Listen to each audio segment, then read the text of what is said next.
기도하겠습니다. 하나님 감사합니다. 이 시간도 주님 앞에 나와 하나님의 말씀을 듣게 해주시니 감사합니다. 우리에게 들을 수 있는 귀와 들을 수 있는 마음을 허락하여 주시고 하나님의 뜻을 헤아려 그대로 순종하며 살아갈 수 있는 은혜를 베풀어 주시옵소서. 예수님의 이름으로 기도드립니다. 아멘. 이제 오후 시간에 예레미야의 말씀을 함께 이제 나누어 보려고 합니다.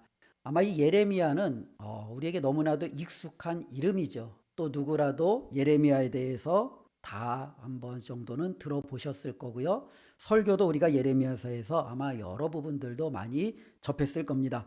근데 이 예레미야 하면은 떠오르는 별명이 있잖아요. 그렇죠? 모든 분들이 알죠? 그 예레미야의 별명을 보통 우리가 뭐라고 그러죠? 예. 아시는데 안 하시는 거죠? 예. 눈물의 선지자. 그렇죠? 보통 이제 예레미야를 눈물의 선지자라고 부르며 이 예레미야의 삶을 우리가 살펴보는데, 특별히 예레미야를 보면 그의 삶은 정말 너무너무 아픔 그 자체예요. 고통 그 자체예요. 그의 삶에 하나의 한 명의 선지자가 이렇게까지도 힘든 생활을 할 수 있을까 싶을 정도로 이 예레미야의 삶은요, 너무너무 힘든 삶을 살아가면서 하나님께로부터 받은 사명을 그는 감당하고 있음을 우리는 깨닫게 되는데요. 그래서 예레미야를 우리가 쭉 읽다 보면 나타나는 여러 가지 감정들을 우리가 좀 이렇게 떠올리다 보면 슬픔, 비탄, 애통, 어쩌면 고통 중에 여러 가지 몸부림, 처절한 외침, 이와 같은 것들로 아마 이 예레미야 전체에서 나타나는 상당한 주제들을 우리는 맛보게 됩니다. 분명히 그 중에서도 하나님께서 허락하시는 회복이 있고 또 하나님께서 주시는 은혜가 있지만, 전반적으로 바라볼 때 이 예레미야를 통해서 주시는 하나님의 말씀은 어쩌면 우리에게 굉장히 많은 어려움들 가운데 한 선지자가 그 어려움 가운데 눈물과 때로는 고통과 처절한 몸부림으로 하나님과 사람들 사이에 서서 그 하나님의 메시지를 외치고 또 전하는 그와 가정을 우리는 살펴볼 수 있습니다. 특별히 오늘은 예레미야를 처음 시작하면서 이 예레미야라는 이 이름에 대해서부터 한번 시작했으면 좋겠는데요. 우리도 이 자녀들이 이렇게 출생하면 부모들에게는 많이 고민이 있어요. 그렇죠? 내 자녀의 이름을 무엇으로 지을까? 근데 보통 이제 믿지 않는 사람들은 예전에는 장명소에 가서 돈을 주고 이름을 지어오기도 하고요.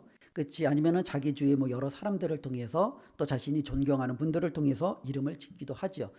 교회 다니는 분들도 이름을 짓는데 굉장히 많은 고민을 하잖아요. 그래서 어느 정도 이제 믿음이 있는 부모님들은 내 자녀가 신앙 가운데 이렇게 자랐으면 좋겠다. 아니면 나에게 이러한 자녀를 주신 하나님 앞에 자신들의 믿음의 표현을 위해서 때로는 자녀들의 이름을 짓기를 합니다.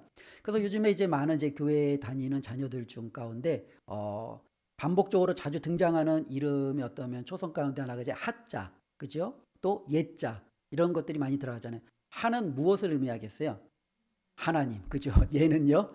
예수님, 그죠? 보통 어떠한 자녀를 낳아서 하민이라고 그랬어요. 그럼 이 하민이의 이름은 뜻은 뭐예요? 하나님의 백성, 그죠? 예, 또 하영이라고 지면은 하나님의 영광, 그죠? 또 하심이라고 지면 하나님의 마음, 그죠? 또 예담이라고 지면 뭐라 그래요? 내 자녀가 예수님을 닮았으면 좋겠다. 예희라고 지으면 그렇죠. 예수님이 되게 잘 아세요. 예, 되게 잘 알아요. 예, 좀 어려운 걸로 보면 할인이라고 지으면요. 제 딸이 첫째 이름이 할인이에요. 예. 할인이라고 지으면요. 예.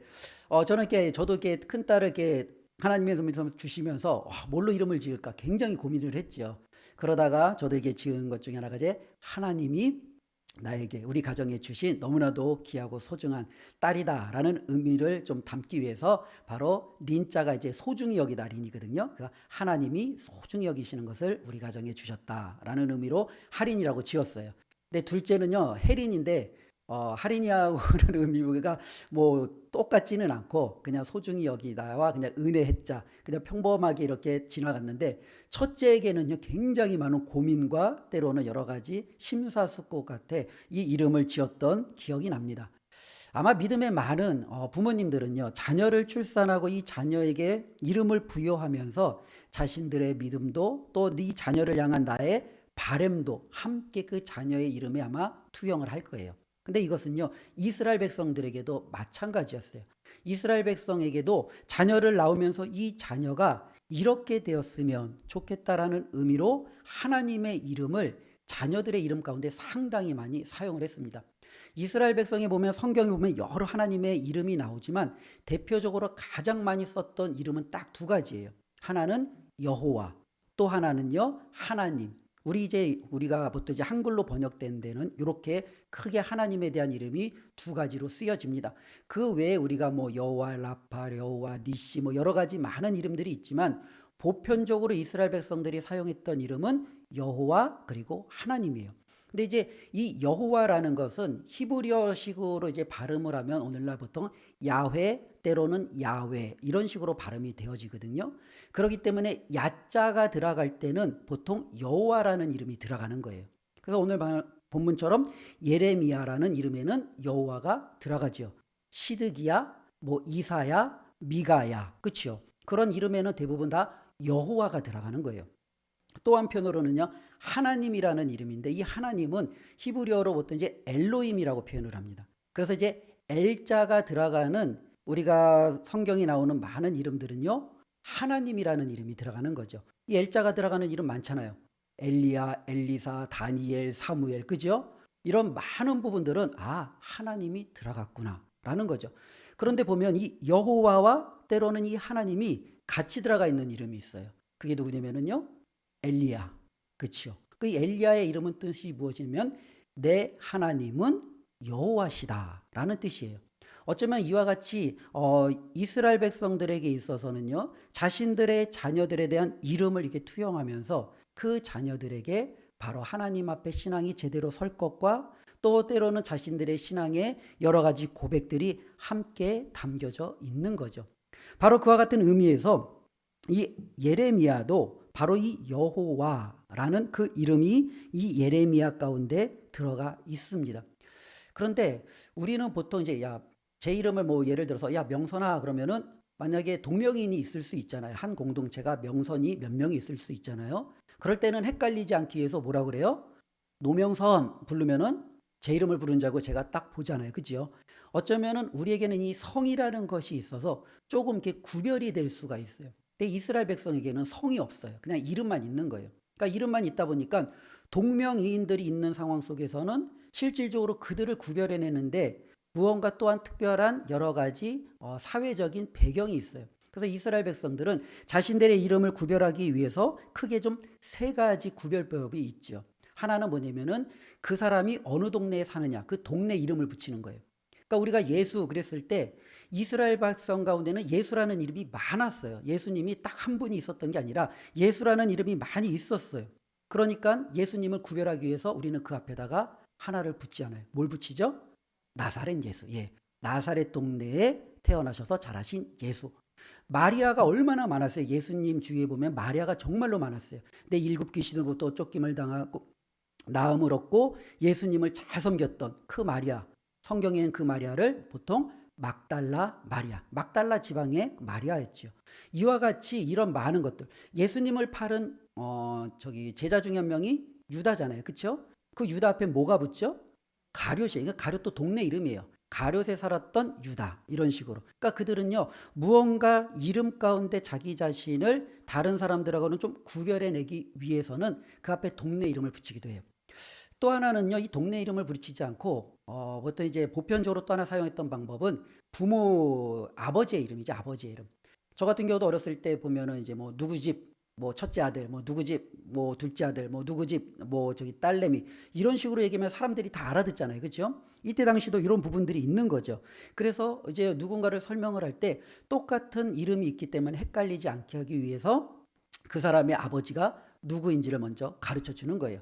그래서 이사야를 설명할 때 이사야는 뭐라고 하냐면은 아모스의 아들 이사야. 자기 자신을 그렇게 설명을 하고요. 때로는 엘리사는요, 사밧의 아들 엘리사. 자기 자신을 그렇게 설명을 합니다. 오늘 예레미야도요, 자기 자신을 설명할 때 뭐라고 이야기해요? 힐기야의 아들 예레미야. 그렇죠? 그러니까 예레미야의 아버지는 힐기야구나라는 것을 알 수 있죠.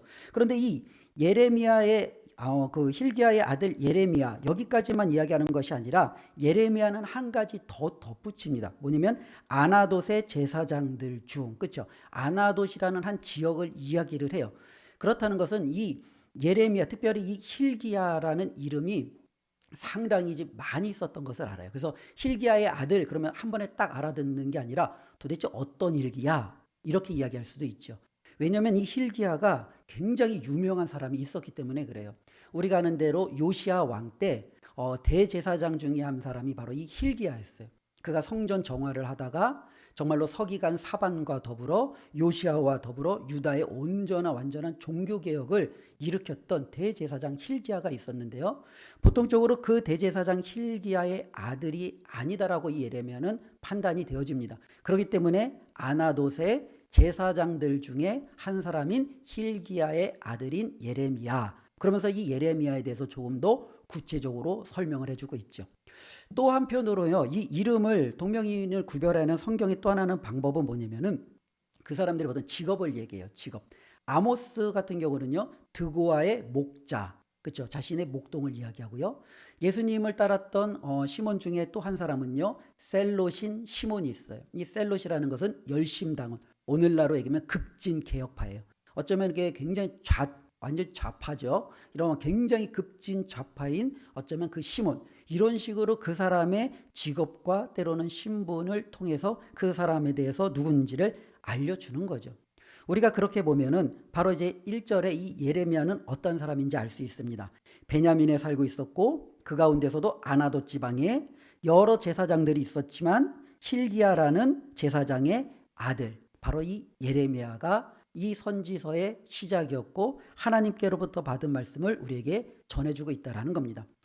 좀 전에 말씀드린 것처럼 야자가 들어가면 보통 여호와라는 이름이 들어간다고 했잖아요. 그럼 예레미야도 뜻이 있잖아요. 그러면 예레미야의 뜻은 뭐냐면은 여호와가 세우신다라는 거예요.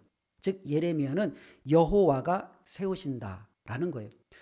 요즘에 대한민국에 이 건축에 대한 붐이 상당히 많이 있어요. 그렇죠? 건축에 대한 붐. 제가 이제 저는 건축을 전공하지 않았기 때문에 잘은 몰라도 그냥 제가 아는 범위 안에서 이 건축을 이야기하면 첫 번째가 신축이라는 게 있죠. 그렇죠? 아무것도 없는 땅에다가 그냥 그대로 세우는 것. 그 다음에 있는 게 뭐냐면은 리모델링이라는 게 있어요. 그렇죠? 건물이 있는데 이 건물을 다 헐지 않고 뼈대는 남겨놓고 그 옆에다가 붙이든 아니면 위로 붙이든 아니면 그 안을 새롭게 하든 완전히 또 새롭게 하는 리모델링이라는 게 있고요. 또 하나는 뭐가 있죠? 재건축이라는 게 있잖아요. 그렇죠? 있는 모든 건물을 어떻게 해요? 완전히 다 허물어 버리고 다시금 거기다가 새롭게 짓는 게 바로 이제 이 재건축이에요. 이 건물에 비유한다면 예레미야가 여호와께서 세우신다라고 할 때 이 세우신다라는 것은요, 재건축에 가까워요. 즉 하나님께서 아무것도 없는 허허벌판에다가 어떠한 건물을 세우시는 것이 아니고, 때로는 하나님이 어떤 건물이 있는데 이게 좀 부족하니까 보완해서 때로는 이걸 리모델링해서 좀 적절하게 지금보다는 나은 그 무언가를 만드는, 그것도 아니에요. 즉 예레미야를 통해서 하나님이 말씀하시는 것은 있는 모든 건물을 어떻게 해요? 완전히 다 허물어 버리는 거예요. 그리고 거기서부터 땅부터 완전히 뒤집어서 기초도 다시금 새로 잡고 이제는 그곳에 전혀 모르는 새로운 건물을 완전히 다시금 세워나가시는 거예요. 바로 하나님께서는요, 예레미야라는 이름을 통해서 특별히 예레미야 전체 말씀의 핵심적인 주제가 바로 여호와께서 세우시는데, 그 세우심은요 재건축과 같은 거죠. 저는 이 재건축을 볼 때마다 정말로 놀래요. 우리 이제 이 장이동도 보면 재건축이 참 많이 이루어져 있잖아요. 예전에 우리 여기 저 이제 뭐죠, 그 북서울 꿈의 숲 여기 앞에 삼거리에 보면은요, 건너편에 이제 주택가가 있었잖아요. 예전에는 그 주택가가 있었다라는 걸 알았는데 도대체 어떤 주택가가 있었는지 저는 지금 기억이 안 나요. 예, 아마 여기 계시는 많은 분들도 있었다는 건 알지만 아마 그것을 다시 한번 생각해 보라면은 아마 기억이 잘 안 날 것 같아요. 왜냐하면 바뀌어도 너무 바뀐 거예요. 도대체 예전에 그 집이 어디쯤인지 위치를 분간하기도 어려워요. 재건축이라는 것은 완전히 모든 것을 뒤집어서 완전히 그것을 새롭게 해서 어쩌면 그것을 바라봤을 때는 야, 분명히 다시 지은 건 맞는데 도대체 어떻게 이와 같은 어마어마한 것들이 세워졌을까라는 부분이죠.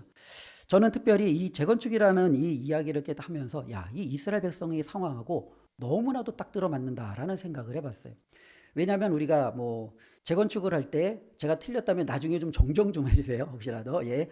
저는 뭐 재건축을 제가 당사자가 아니었기 때문에. 근데 제가 아는 범위 내에서 저는 이렇게 재건축을 이해하고 있거든요.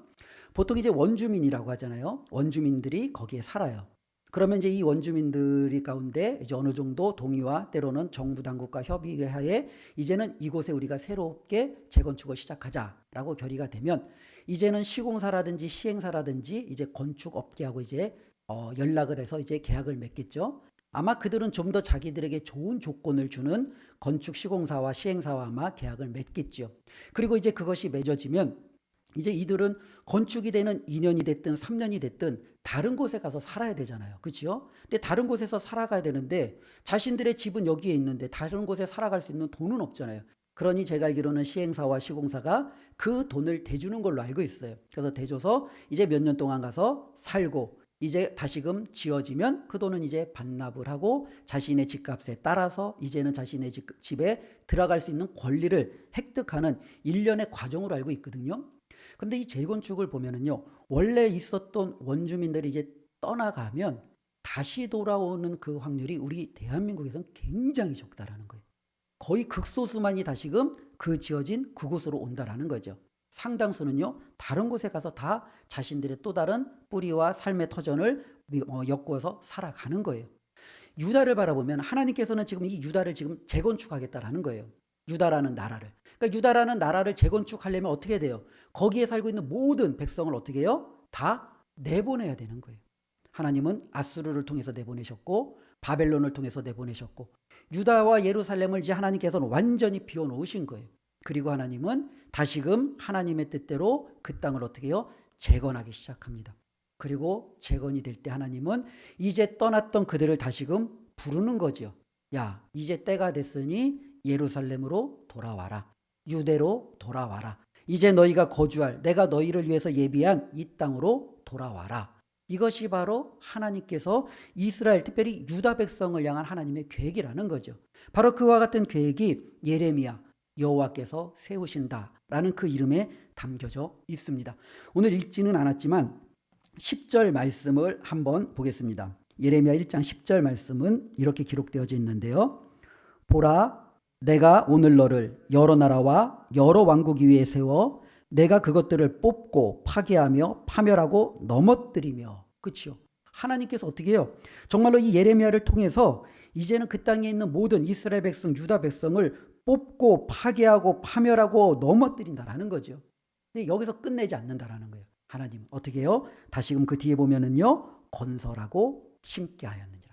즉 하나님께서 있는 모든 것들을 이제는 완전히 깨끗하게 하신 후에 다시금 거기에 심어서 건설하시며 하나님의 뜻을 이루시는, 즉 하나님께서 세우시는 그 부분을 우리는 예레미야를 통해서 살펴볼 수 있습니다.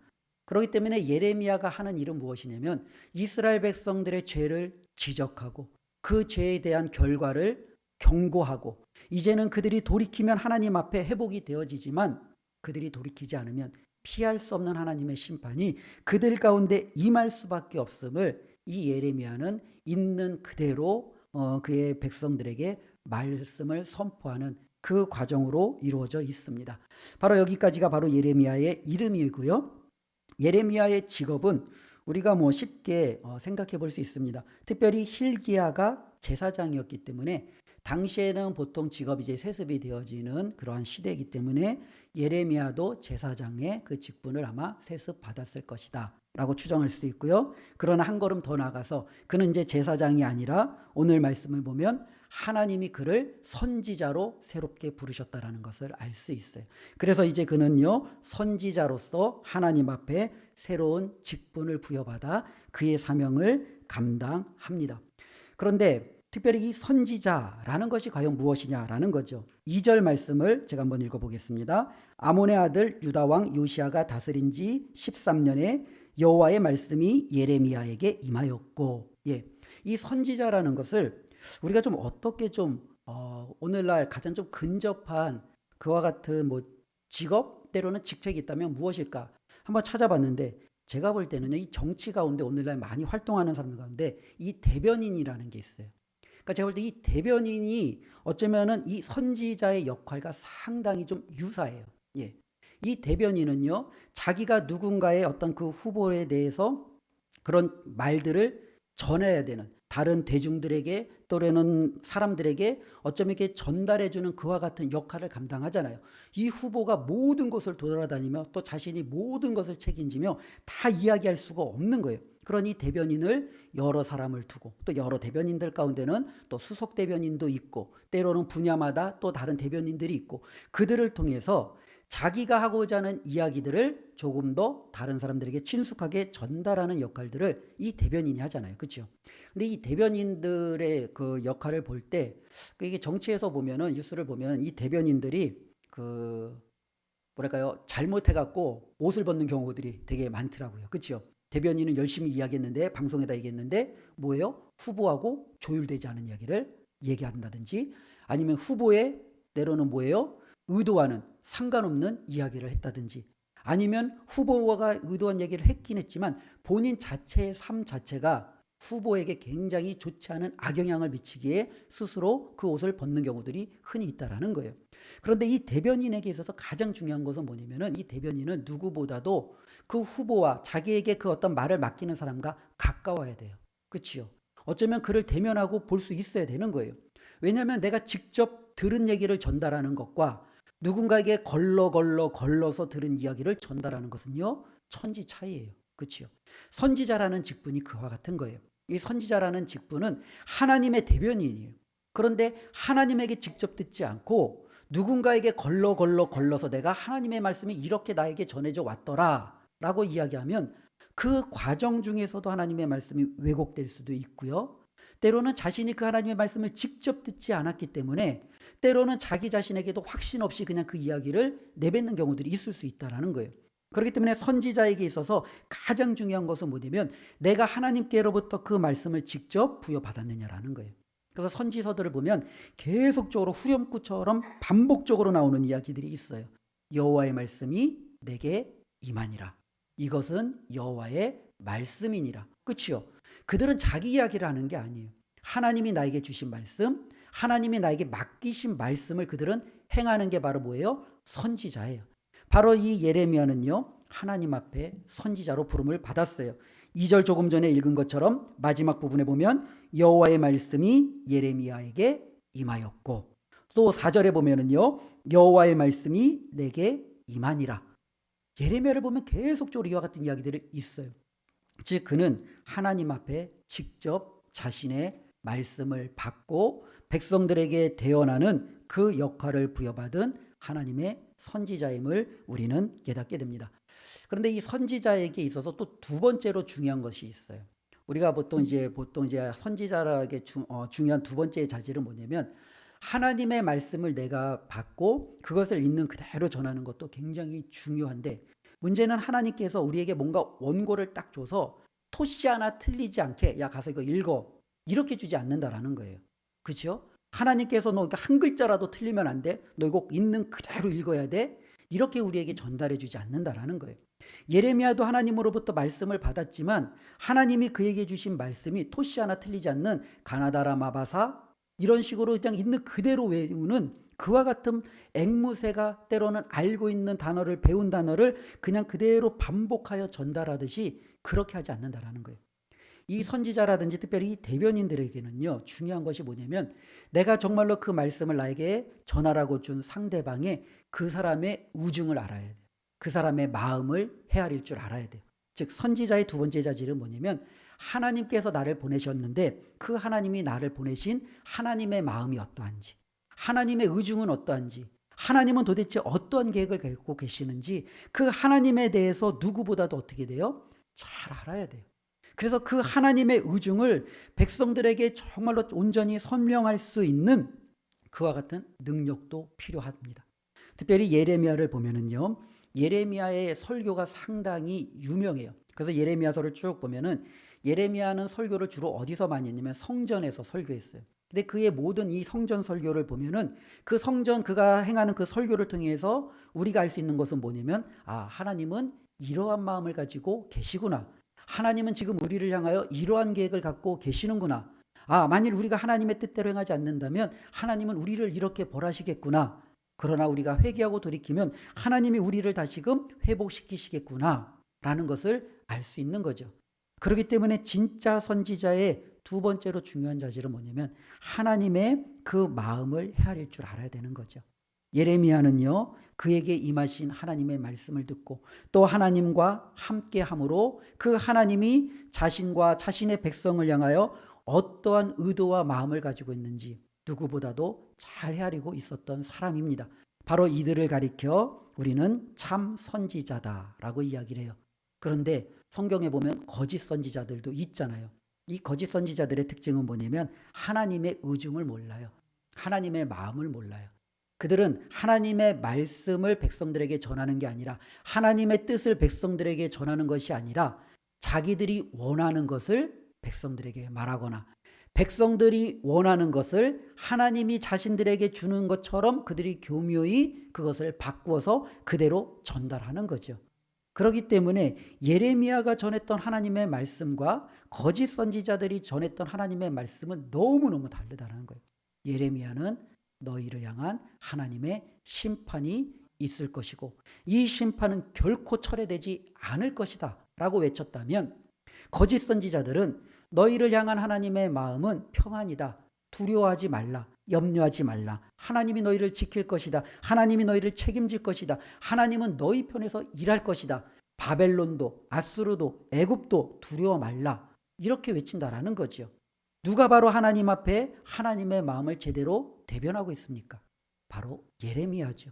예레미야는 하나님의 마음을 제대로 알고 그것을 있는 그대로 선포했던 하나님의 참 선지자였음을 우리는 깨달을 수 있습니다.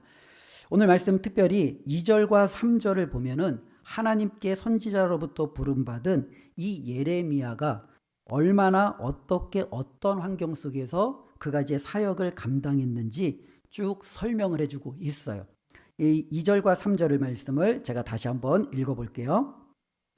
아몬의 아들 유다 왕 요시야가 다스린 지 13년에 여호와의 말씀이 예레미야에게 임하였고, 요시야의 아들 유다의 왕 여호야김 시대부터 요시야의 아들 유다의 왕 시드기야의 11년 말까지 곧 5월에 예루살렘이 사로잡혀 가기까지 임하니라.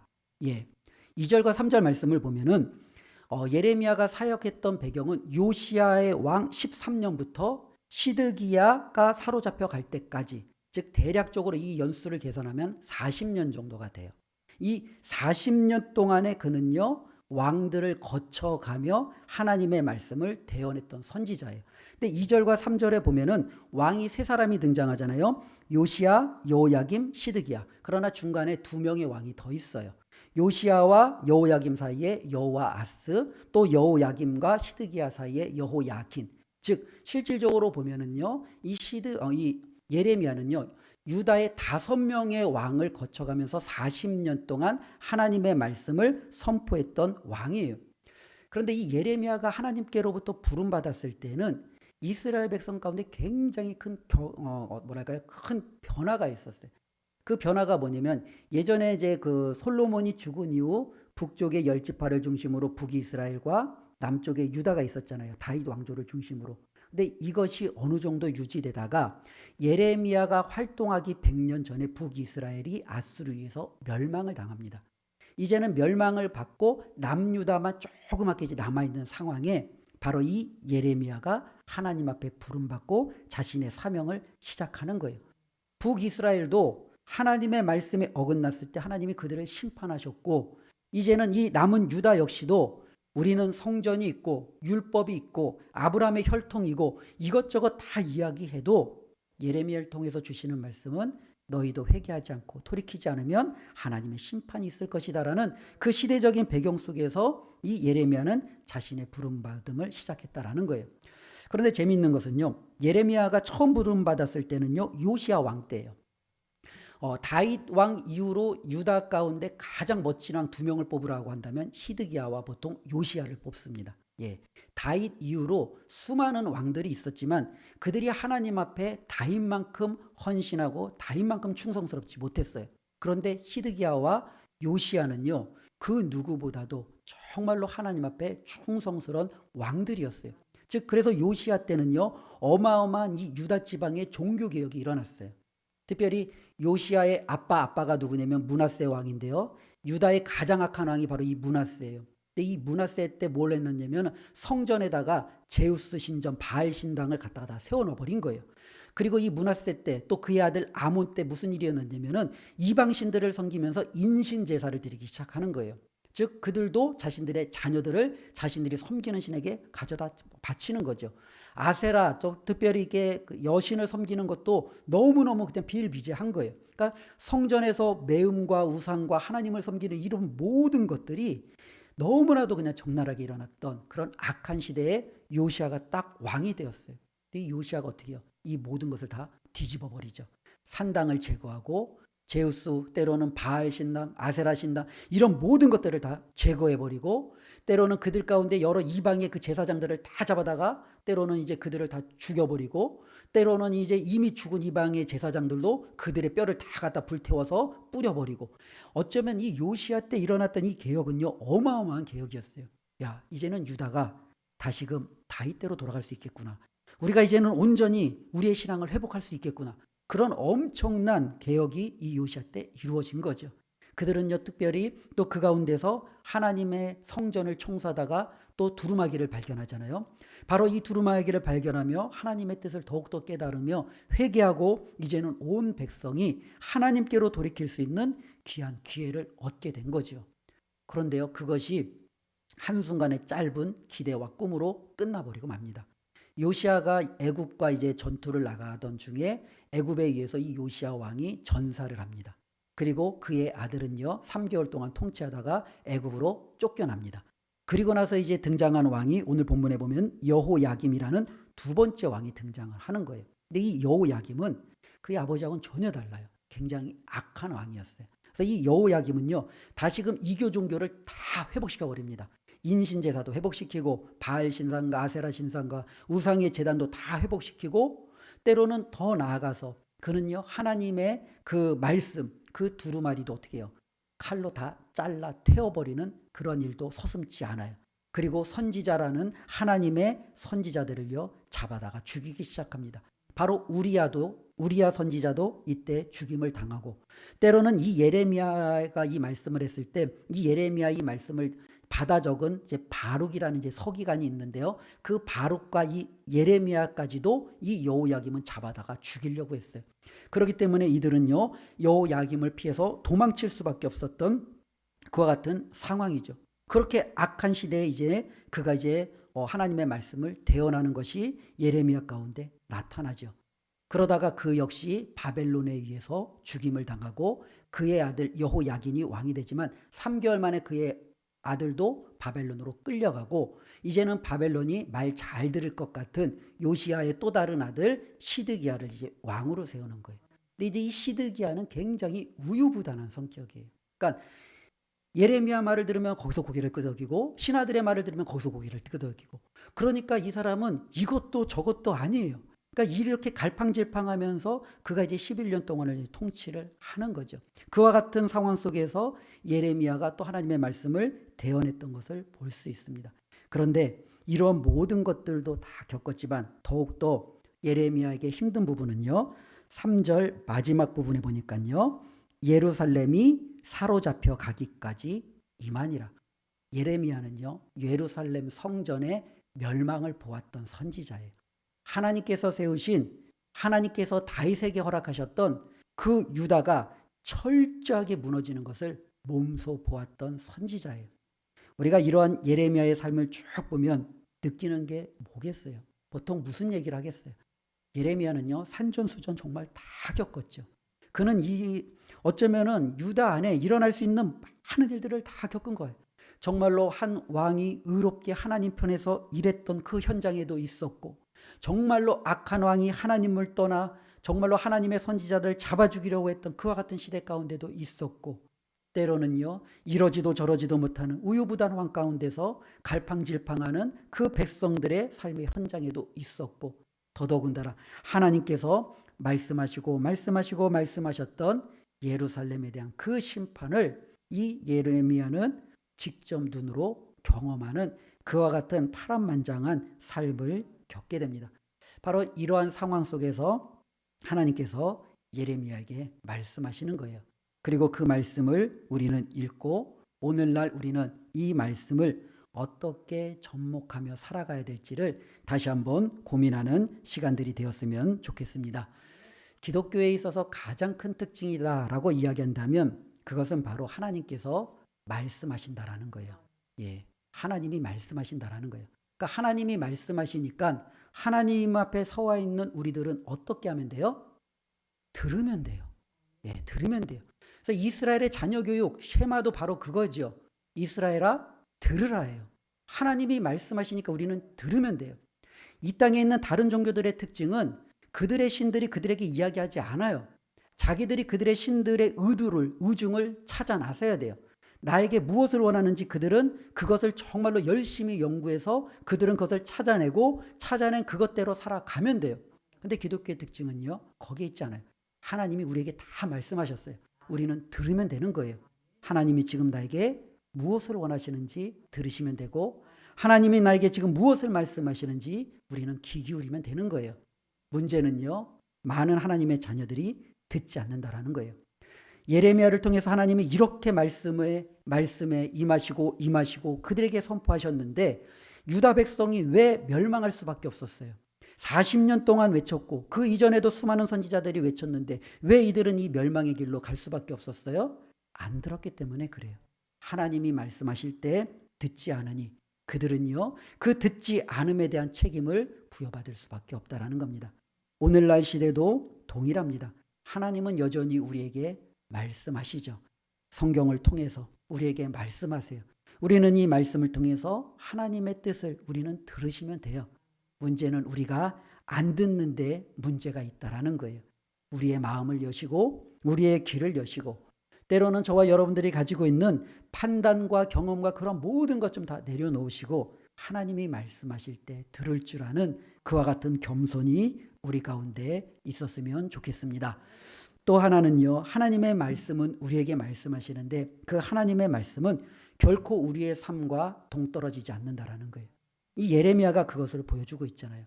종교적으로 가장 잘 나갈 때에도, 종교적으로 가장 어려움에 처할 때에도, 정말로 이러지도 저러지도 않는 애매모호한 상황 가운데서도 한 개인에게, 한 가정에게, 한 공동체에게, 한 민족에게 하나님은 어떻게 해요? 여전히 그 상황에 맞는 말씀을 주고 있다라는 겁니다. 하나님은 우리의 삶하고 전혀 상관없이 갑자기 그냥 뜬금없는 말을 내뱉으시는 것이 아니라 저와 여러분들이 아버지로서, 어머니로서, 아내로서, 남편으로서, 내가 직장인으로서, 교인으로서, 하나님의 자녀로서 그 현실에, 그 현장에 맞는 말씀을 우리에게 주신다라는 사실입니다.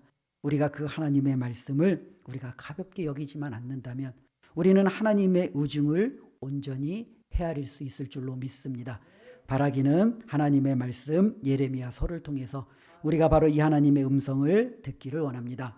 하나님, 사무엘처럼 우리가 그렇게 고백했으면 좋겠어요. 말씀하십시오. 제가 듣겠습니다. 하나님, 제가 제 삶의 현장에서 하나님의 뜻을 헤아리며 그대로 살겠습니다. 우리가 겸손하게 하나님 앞에 나아가는 우리 모든 성도님들 되시기를 주님의 이름으로 축원드립니다. 기도하겠습니다. 하나님 감사합니다. 예레미야는 하나님 앞에 부름을 받아 하나님의 말씀을 하나님의 백성들에게 전했습니다. 그들이 하나님의 말씀을 들어야 되는데 그들은 듣지 않았습니다.